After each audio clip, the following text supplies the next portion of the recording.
it seems as though, we have seen the emergence of a new challenge, which seems unprecedented in our human history.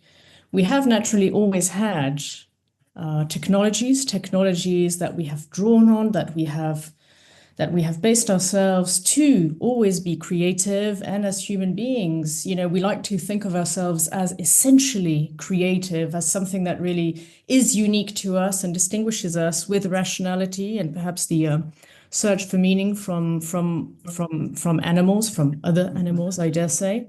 But we have come to a historical juncture, a point of inflection, perhaps, where we have to wonder whether this is something similar to what we've seen before, akin to the Gutenberg press, the invention of the telegraph, the invention of the internet even, and whether we have the new challenges that we have today are transforming in an unprecedented manner how we deploy creativity, how we are going to have to come and see ourselves, how we understand creativity, and even perhaps how we understand mankind and what defines us. So, yes, I was, but maybe we can start with, if I'm thinking, unless, please do interrupt me. I'm thinking of one of the big challenges that that we have seen arise, has come with the advent of ChatGPT in the fall of 2022. That was 2.5 years half ago, and which seems to have marked a rupture in the normal course of things, especially with the mass production, the mass democratization of possibility to generate all sorts of contents. And before, famously computing, to put things, to brush things in broad strokes, computer was mainly about ordering, even, preempting, predicting. But now it seems that we have AI, to use more general terms, has infused, has crawled in gradually our life realms, our realms of meaning, and is even shaping our understanding of reality itself. Perhaps, as I've perhaps shown in my work, as within a broader fantasy of control, the idea of being able to control everything, control every outcome, control our destinies in the most fluid possible manner. And this is perhaps, this is not necessarily completely the debate today, but perhaps as part and parcel of a broader shift in epistemology, which demands, in times of increased hostility, volatility, and perceived rather hostility, volatility and uncertainty, unpredictability, the necessity for control, for certainty, for clarity, the desperate need for clarity, and one perhaps that is not so keen on ambiguities, on anything that is uncertain. And this has come perhaps at the cost of human creativity, originality, in a move that has seen us delegate and defer our reasoning processes and even our creative processes to algorithmic systems. And this has, naturally raised all sorts of challenges. And so that's what we're here to discuss today. I don't know if you want me to continue. I'm very happy to. Anyway, so perhaps one first paradox that we have seen, and I'll start with that properly, is that the virtual has displaced the virtual. The virtual in the shape of the digital that we see on our screens and that, we can conjure up when we are amusing ourselves on ChatGPT, has displaced the virtual. And let me explain what I mean by that. The virtual, the digital, has displaced our realm of possibilities, that kind of latent space that used to accompany and exist in a way above reality, and which provided us with a buffer, a realm of exploration, a realm to conjure up, to exercise and deploy our imaginations, and to conjure up alternatives, possibles, and to fully deploy our human imagination. And it seems as though, and here I'm relying on the French thinker Jean Baudrillard, who tells us that, the excess, we have an excess of reality that has quashed the possibility of possibles, of new possibles, of new imaginaries. And I thought that is quite a paradoxical and crucial element here to our discussion. And I thought it might be fun to start with that, if you have any comments. Yeah, I'd like to jump in at that point. I think what we critically need to realize from the get-go is that the human being, when we think of our brains and as the explosion of brain scan technology has allowed us to show that our wetware, if we can call our brains the wetware in between the hardware and the software of machines, the wetware of the brain is extremely sensitive. It changes in response to its physical surroundings, and it's a hugely dynamic system. We used to think of the brain as perhaps, there were models of the brain in which it had bumps, in which there were certain regions. And if you had a bump on your skull, it indicated you had a certain type of intelligence, perhaps. And so we very much shifted from that kind of phrenological model to one in which we recognize, increasingly recognize the dynamic nature of the brain. It's self-organizing, it's completely non-linear. And so it's constantly changing in response to our surroundings. And that includes the tools that we use. And so I think that when we are in a discussion about AI and human creativity, I think it's very useful to think about the impacts. It's not simply a tool that we can pick up and leave. It leaves traces in us. We change as a result of using it to differing degrees. And as we continue to experiment and explore, we're finding out the ways in which it's affecting humans at a neurological level and, as a result, a behavioral level, the kinds of outputs we can create, the kinds of creative responses we can have. So I think that's a very important idea to hold on to as we continue this discussion.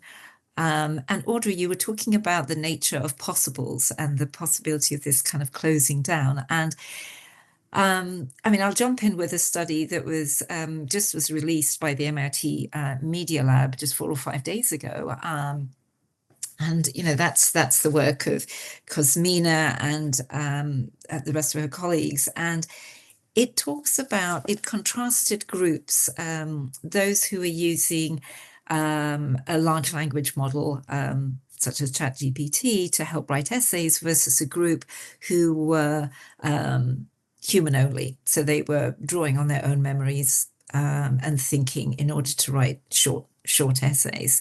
And the brain scans show quite a difference in the ways in which activity patterns move across the brain, right? And so you see a 55% reduction in those who are using the ChatGPT during that time. There's a 55% reduction in connectivity, as it were. So, again, think of the brain as a dynamic system. And when it's highly creative, we see these extraordinary connections across quite far-flung areas of the brain.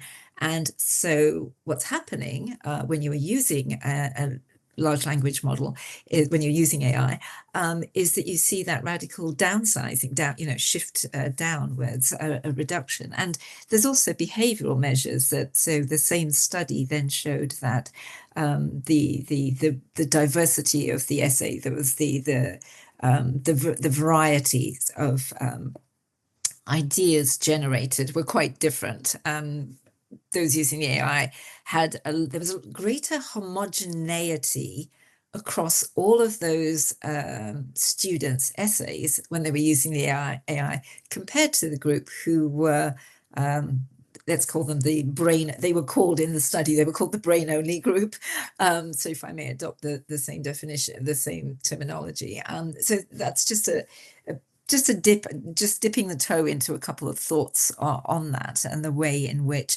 So what we're looking at here is this closing down of the possibilities, a closing down of the possibilities of connections and the activities in the brain. So Yes, that's very funny. And that's yet, another paradox. We live in a time where we've got an overload of data. We've never had more options, and I'm thinking here of, in a way, Sophie Rosenfeld, who was on this program on the Philosopher a few weeks ago about the age of choice and how actually, we are surrounded. We have in the consumerist realm, we have never been freer in a way. We've never had more choice. However, in many other domains, that the realm of our freedoms has actually reduced itself.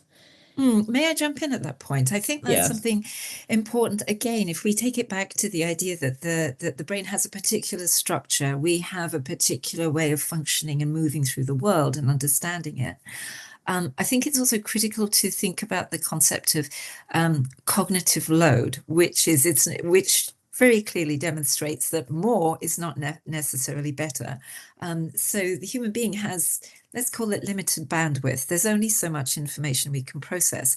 If you overload that system, you actually see a reduction in the efficacy of the brain system. So more is not necessarily better. And there's a wonderful study, and we see that, there's a study in which, as we're on the subject of creativity, a group was asked to improvise a guitar solo. This is the work of Baumeister. So they were asked to improvise a guitar solo. And in one condition, they could do so freely. In another, they were asked to count backwards, which is a way that psychologists such as myself, we use to basically what's called increase the cognitive load. So there's more going on. And not very surprisingly, the creativity of the guitar solo, the load was not as so much that the guitarist could not play the guitar. So they were playing, hitting notes accurately. But what you saw is the level of creativity of that improvised solo was very different. So when you have high cognitive load, you end up creating quite stilted phrasing or repeating yourself quite a lot. But when there's less load, you're not distracted by many other things. It's not just a question of distraction. It's also about how much you're doing at any given time. So that's the term we use, cognitive overload or cognitive load. So you just see a radical difference. And the same was true with the creativity of drawing pictures. The same study also looked at what happens when you have an informational overload and what happens to the creativity of your drawing. So just to add that couple of empirical data points to your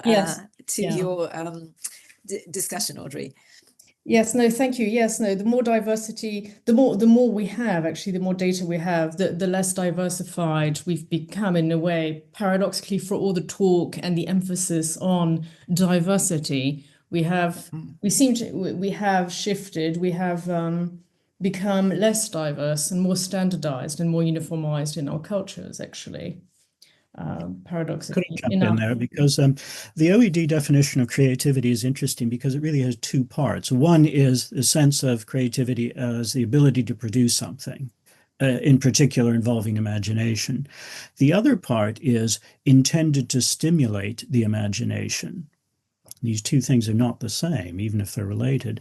And superficially, something like ChatGPT or other AI systems have a creative ability in the sense that they can produce new material, but they aren't intended to stimulate the imagination. On the contrary, they are forms of or media through which we outsource our thought. We rely on them precisely so we do not have to do things ourselves. And it's exactly not like what the poet Philip Larkin, who is a librarian in his day job, gave a talk about literary manuscripts. And he said the most valuable literary manuscript is the blank notebook because its potentialities are endless. And that's precisely what ChatGPT is not.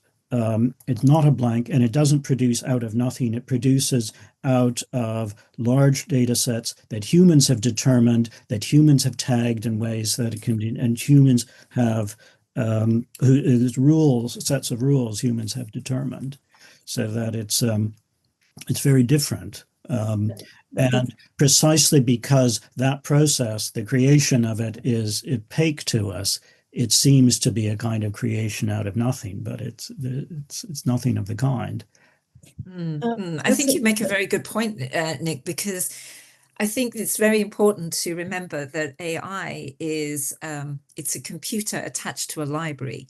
It's not just a spot, that it's so easy to attribute some sense of omnipotence or omniscience to it. It has a godlike role, manifestation that it appears to have. But if we always come back to this idea that it's a computer doing calculations with a library, and we can ask, these are where we ask our questions as to what are those calculations, what is the nature of the algorithm, and what library is it using? Because it's simply, and the fact that there's so much opacity around that, we don't often get enough information about what this AI has been trained on in order, when it's generating what appear to be creative responses. So there's some really interesting forensic work that's now going on in terms of that. There was a paper that came out by Natalia Laba a few months ago, which looked at war imagery and asked the AI to create images of the Russian-Ukrainian conflict. This was using Midjourney, the AI, and the images that tended to be created. So this is an image of war, right? This should be wide and diverse. There are many types of war. There were many types of nuances of the conflict within the Russian-Ukrainian conflict. And the Midjourney AI tended to produce images that always were taken from the back of a soldier's head pointing along a rifle. And it became very apparent that Midjourney is basically drawing its data set from first-person shooter video games. This is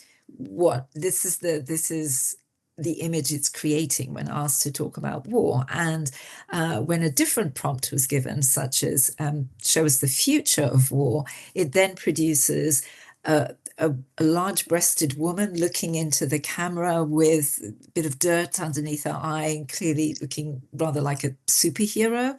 And so again, if we're using this, imagine somebody is using AI to try to think about strategies on the future of war, which might include germ warfare, which might include drones, and instead it's being shown, basically we're shown an image from video gaming, as much as video gamers have imagined for us, and that's the training set that was used. So you can see how there's a limitation on so these types of analysis start to surface for us, how limited the training sets have been so far, compared to potentially what a human might be able to access, and certainly a diversity of humans, not just the average human, right? So if we were to I'll just jump in here and Yeah. go back to Nick's point. I'd like to make 2 points here, and this is a very, very interesting point. The difference, I think basically the difference you're making, Nick, between convergent thinking and divergent thinking, and that where we see that there are 2 kinds of creativity. One is instrumental towards a goal. It's the idea of being able, creative, to reach a particular goal in the most efficient manner.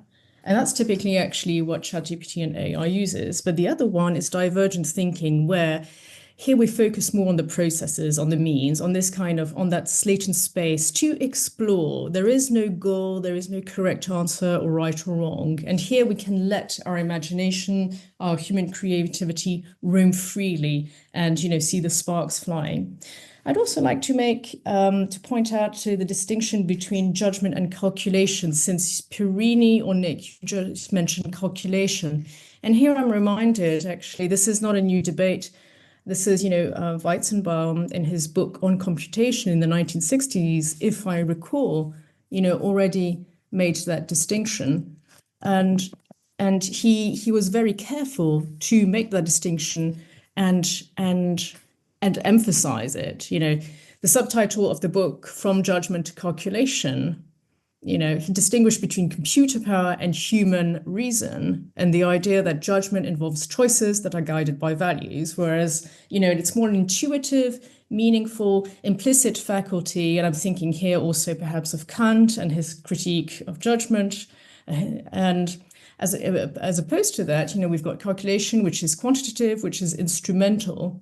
And so, it is already back then, we have thinkers and eminent thinkers and engineers warning us about the necessity perhaps to maintain certain things, something that they saw as intrinsically human. But here I'm coming up with a provocation. Aren't we perhaps, to play devil's advocate for 30 seconds, aren't we perhaps fetishizing a bit this idea of human creativity? After all, isn't our creativity itself born out of the combining of various ideas in our own past, quote unquote, data training sets in our minds? Some people might say that actually there isn't such a difference in between human creativity and artificial creativity. Well, I'd be tempted to throw the question back and say, aren't we trying to fetishize AI by attributing an analogy to human creativity to it? And I think here, Kate Crawford says, AI is really neither artificial in the sense that it requires an enormous expenditure of natural resources and human labor to work.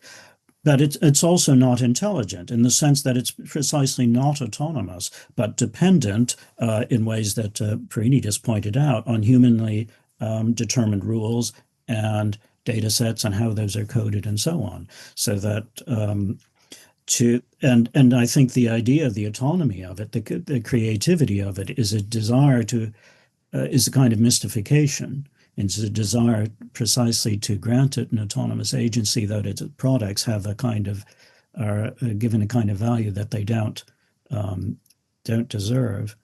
And I know somewhat, Pireeni and I had talked about this before, but there is a Japanese novelist, Rie Kudan, who was awarded a prize, the Akutagawa Prize, major Japanese literary prize, for a novel which she revealed at the prize ceremony had been generated partly, she said about 5% of it, by ChatGPT. And so that might be taken to demonstrate that, that ChatGPT is capable of creativity.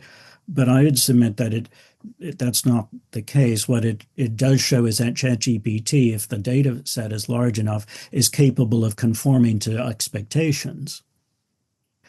And it's interesting that the part for which she said she used ChatGPT was precisely to generate cliches about ideas of justice.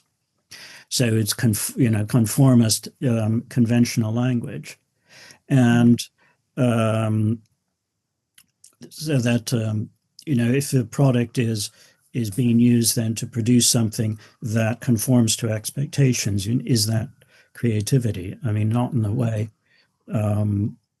that, for example, Harold Bloom, in the preface to his book on the Western Canon, whatever you might think about his ideas of the canon, that's neither here nor there, but he makes an interesting point. He says, what makes the canonical works great is that there's something uncanny about them. He said that they either can't be assimilated to existing expectations, or they shape us so profoundly, they assimilate us so profoundly that they create new expectations and then help generate subsequent cliches.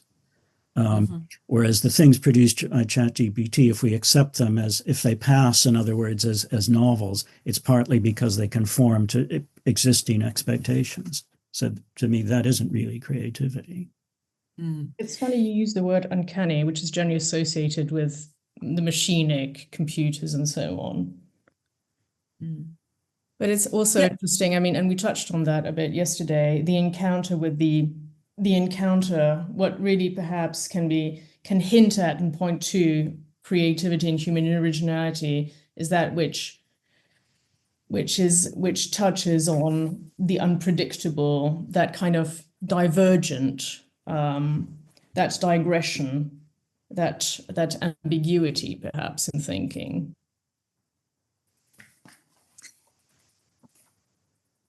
Yeah, and it remains to be seen whether AI can, in the end, start to produce greater a diversity, a truly diverse set of ideas. And we always have to come back to this idea of what library is it using. So if we remember that it's largely being trained on English text models, also models that on data that is text-based. So our knowledge of sculpture and dance is not necessarily getting, all of those kinds of 3D systems of knowledge. There are many forms of knowledge which are not being pulled into that so-called library that AI is training on. And we're actually losing, we run the threat of losing a vast amount of what human civilization has built up over thousands of years, because if we rely purely on AI, which is trained on this relatively small subset of human knowledge, we have a spiral effect, right? We see this kind of, that we'll be going down a rabbit hole. We'll see an amplification of ideas. And certainly as AI now starts to feed on itself, as it's pulling on images created by AI, this iterative process of it's becoming more and more attenuated in its outputs, because it's looking at more and more exaggerated data. I think, so far as when tests have been done, so far there's indications that with divergent thinking, there is under some tests that certain AIs have been able to do a certain level of range of thinking, but not so much in terms of but not necessarily, so they're producing kind of nonsensical responses, so they're not so practical or feasible. So that, I think we have to always come back to the question of how do we define creativity? And I see that being bandied around a lot. And what disturbs me is that there is so much boosterism on the part of those who wish to promote AI. They probably have vested financial interests in doing so, or perhaps it's just an ideological reason rather than a desire to look at it in a balanced way, that I hope scientists and philosophers and academics would do so, but or any of us who wish to think about the information in a balanced way.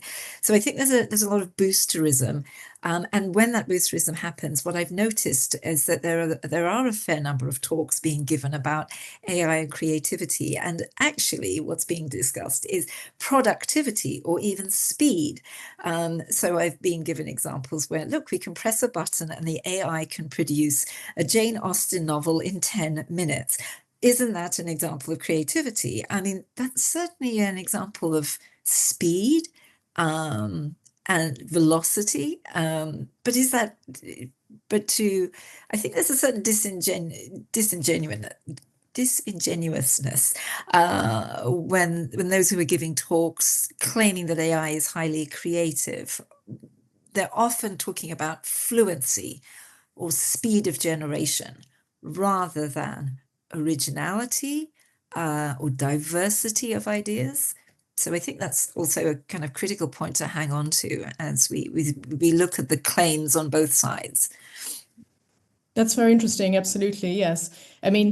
We've had AI algorithmic systems increasingly, as these culture machines, as if I'm quoting Alison Gopnik here, which offer a distorted mirroring of the world as we live in, as we experience it, to AI's ideological machines that entrench various ideological systems that are in place under the guise of originality, creativity, coolness. Even you mentioned the hype, but which reduce creativity to performance and effectively benchmarks, with the constant array and constant parade of statistics and so on. But I was thinking to play once again, the devil's advocate, as I like to do. Some people might say that nonsensical poems are a new form of art, for example, that, a rubbish poem, nonsense, is in itself thought-provoking, stimulating, divergent. I'm thinking of Gilles Deleuze here.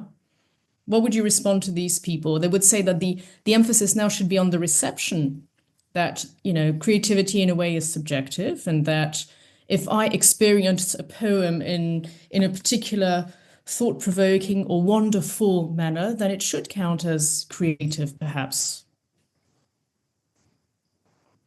Just a thought. But maybe you have various poems to share with us. Who knows? Well, I have done some testing with various LLMs. I mean, I think there's a lot to unpack there, Audrey, in your comment. I think if you're saying that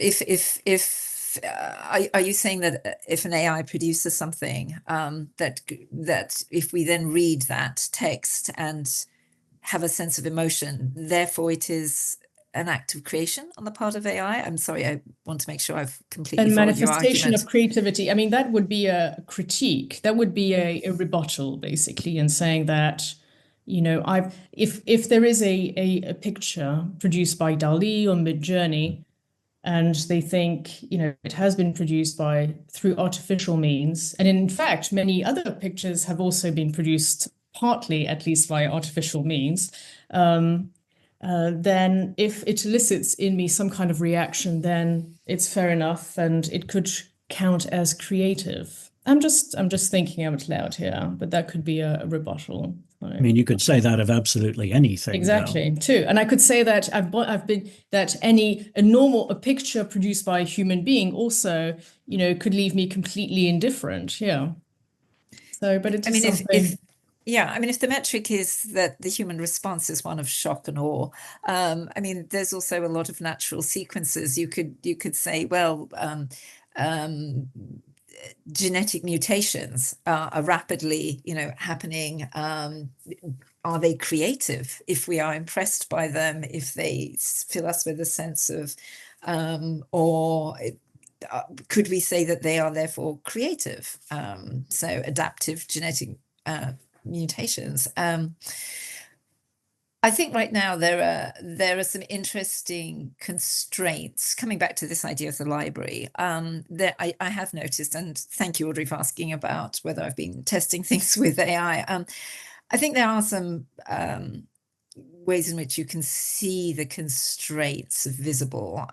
So, for example, I asked the ChatGPT a couple of days ago, so a very recent version of ChatGPT, to write a poem about war. And it had lines such as, read this, war does not thunder, it whispers first in hollow chambers of power, in shadows cast by fading trust. And throughout the rest of this poem, which I won't read, I mean, there are words such as silence, taking root quietly, fear, silent grief. So it's managed to mimic and hold up a mirror, clearly, pulling on the most cliched, by dint of what it is aggregating the most probable responses, the most commonly used phrases when in regards to war poetry. And that includes bad war poetry, and includes everybody, anybody's attempts. There's no guarantee of any type of as to what it was drawing on. And so I then tried to test it by saying, well, write a poem about war, but do not use any cliches. Use distinctive, unique metaphors. And it came back with, war is like this, a badly installed hinge, the unnoticed slack in a shoelace, the corner of the carpet unglued and peeling upward in quiet rebellion. Across town, an ATM screen blinks in perpetual reboot. it's and it also, I tested this with another LLM, and it also came up with war arrives like a spreadsheet error, an administrative oversight. War leaves behind mismatched adapters, incompatible software versions, a confusion of charging cables. So again, the petticoat is showing, as it were. You can see what it's drawing on. Even when you push it and you ask it to come up with things that are not cliched, it simply draws on a slightly different library, but with no understanding of how to kind of actually create idiomatic language and analogies. And that so far has really been a test that this is something that LLMs are really struggling to create analogies. And analogies, when you think about them, are pulling together two ideas from very different domains, but that do have some level of resonance. So it would take a lot to match war to a shoelace, and to do so in any meaningful way, there has to be some greater understanding of sociocultural context, right? That a shoelace this is not going to work as an analogy, or it's going to take a lot of work. And the LLM isn't able to do that because it's doing kind of matching by probabilities. So I think that analogy remains one of those really interesting areas of that, human endeavor, human imagination. And curiously enough, it is one of those things that we know that in terms of how do we train creativity in a human being, and the field of the neuroscience of creativity is still very much in its early days, but there's beginning to be data that indicates there are several conditions that can stimulate creativity, and several things that can help train creativity. And one of them is certainly spending time looking at deep structural mapping. Or in fact, if we look at innovation, and let's flip this this question on its side, as it were. We've been talking about creativity.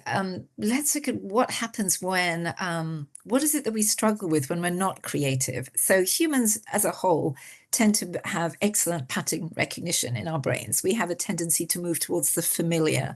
There's a comfort to that. And so we tend to rapidly look at data around us and information stimuli, create patterns, look at something familiar and create that familiar pattern. However, when it comes to problem solving, when it comes to innovation, when it comes to advancing society, we don't necessarily need more of the same thing. In fact, that can often lead to extraordinary blind spots when we miss important anomalies. That's a whole other area which we can come back to.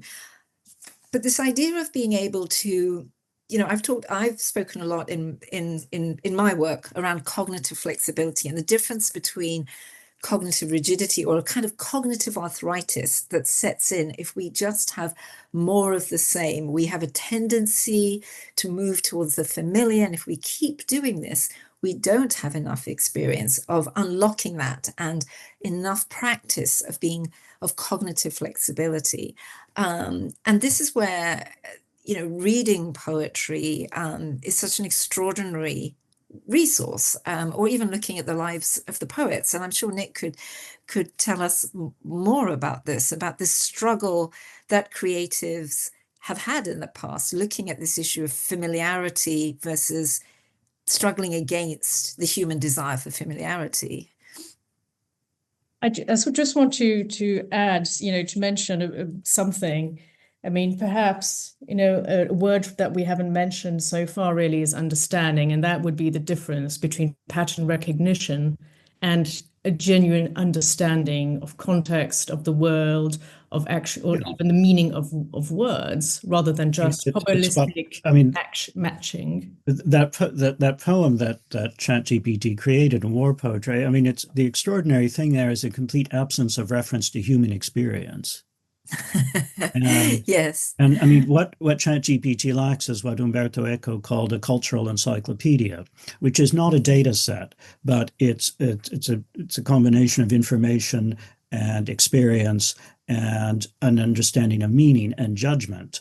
To come back to a term with which Audrey began, it can generate things, but it can't judge because it doesn't have a context in which to make judgments. It has a data set and it has rules that have been defined for it.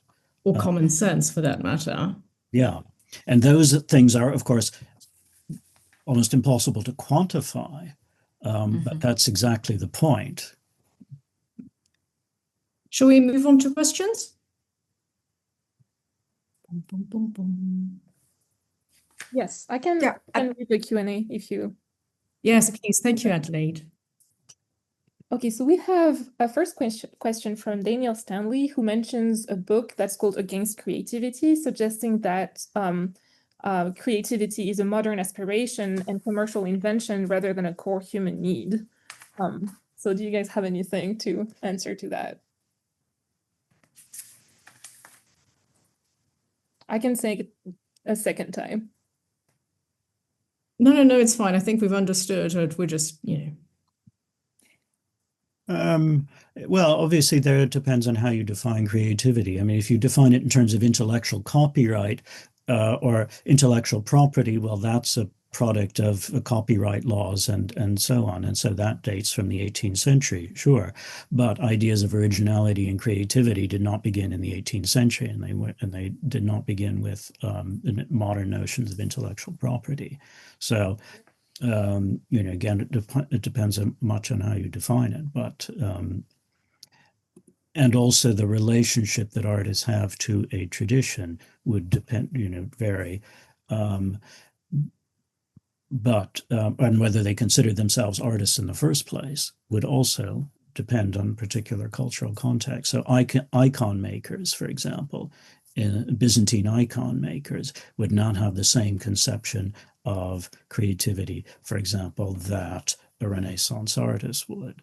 But that doesn't mean that they lack a concept of creativity altogether. So. Yes, and I would jump in and add that certainly if we're looking at things from a neurological perspective, that we're looking at innovation. Is there any is the idea of creativity? I think the question was, is the idea of creativity obsolete or unnecessary to the human species? Then I think that every endeavor that we've created and all ideas of problem solving or innovation, these are examples of creativity, that we are looking at existing solutions and changing them for the better. And when that happens, that takes a creative impulse. And in fact, what we see in the brain, as far as we have scanned it to right now, we're seeing the similar kinds of activation patterns. These large activation patterns. That particular pattern happens whether you're solving an engineering problem or trying to kind of write a poem or create a improvised guitar solo, and it could be that in the future that we start to kind of have even better technology that can kind of try to pair the differences between the patterns. But there's certainly right now we can say that any form of creating something original has the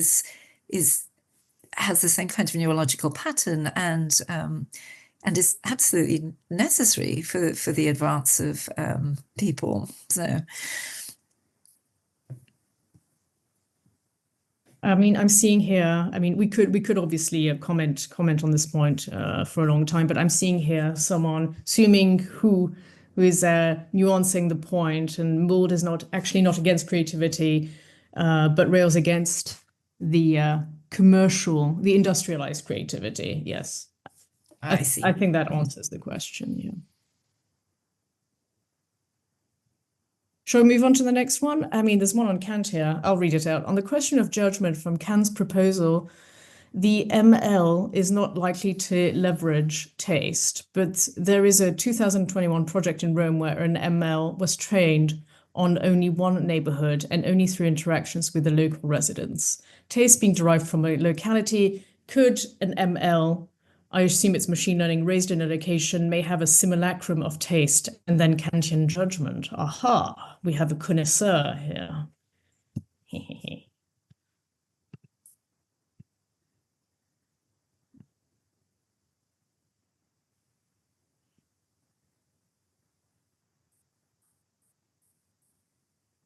Well, I'd like to know how that was done. I mean, what constitutes evidence of taste in this case? How is it trained? Because it's difficult to respond to that without knowing more. But I mean, if you put in certain parameters, then is it able to judge works according to those parameters? I suppose that would be the indication. I mean, the simulacrum of taste in a locality, yeah, I think we can answer that one easily. I'm not sure about the Kantian judgment though. That's more complicated. That's a more in-depth philosophical question that takes us to a next level. I don't know if Pireeni wants to add anything about that. No, I mean, I think it's very hard to judge unless I had a chance to look at what algorithms were used, what tweaks were used, how is it tested. So it's a little bit too broad a question, unfortunately. No problem. Actually, Nick may be able to answer that one. Who was the author Nick referenced on canonical works not being able to assimilate to our expectations, hence shifting a paradigm? Oh, that's Harold Bloom, BLOOM, in a book called The Western Canon, and it's the preface to the book. And I think that's an interesting point, quite apart from his notions of the canon and the works he considers canonical, but the definition of what makes great works, works that become permanently canonical, is that they challenge expectations and create new ones rather than conforming to existing. We have then a more neuroscience question, I think. For evaluating creativity, the results are stronger than the process. But when it comes to our brains, what makes us creative? Process versus product?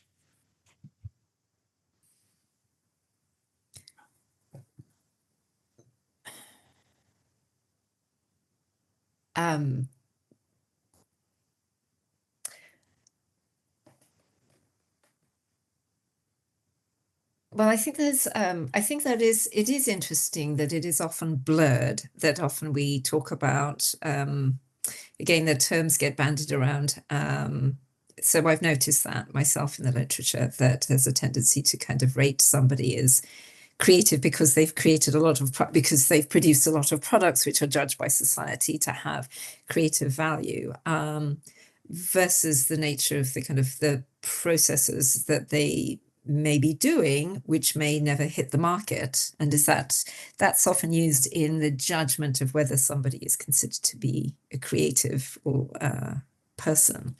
So, and in that case, there tends to be a bit more of a kind of heavier weighting on the product is necessary when it appears when people are being judged as creative, rather than simply accepting the process as the be all and end all. And so, yes, I think that is another thing that we need to unpack. And when we look at this in terms of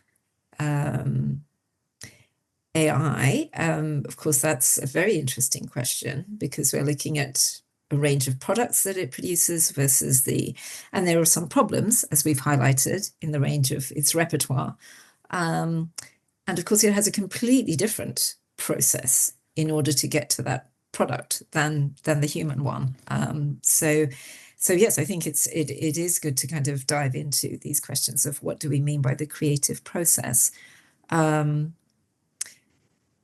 Certainly what I find very interesting is that the human process, what happens in the human brain that allows us to be creative, there's a very distinct set of patterns. There's a very distinct set of things we need to do, such as we need to have the freedom to move slowly. So we are high speed, high pressure. It doesn't always lead to a diversity of creative responses. So there needs to be a certain amount of time spent in what has been sometimes called mind wandering. And that's simply because we have two brain areas that work that work together with each other. On the one hand, we have an executive functioning network that tries to pick out ideas and edits ideas and decides whether things are good or bad, so that it comes forward into our consciousness, versus a whole other huge network called the default mode network, which is always ticking away underneath the hood, as it were. Vast amounts of our kind of cognitive volume and our processing resources are dedicated in this huge human network called the DMN, and it's ticking away, making kind of lots of random connections across many different things. And that's why we need the prefrontal cortex to do the editing, to go, oh, hang on, that random association was quite interesting. And so we see this fantastic process of, flipping between these two networks. And we see that in the most so those who are dubbed creative geniuses, when they've been scanned, they have an extraordinary toggle rate, and sometimes they're actually able to keep both networks active at the same time. So there's a particular kind of profile to the creative process in human beings. So just to highlight that and to point to questions that might arise as to, are we creating conditions that support that? What happens when we pick up a tool? Is it supporting that, the brain activity that we need, or is it diminishing it in some way? So we've been pointing to a couple of examples where AI does tend to, by increasing the speed with which we are trying to interact, or increasing informational overload, it is somewhat detracting from those brain processes. And I think there's a really critical and important question we need to ask as to, how can we use it in a way that enhances the human brain's creativity?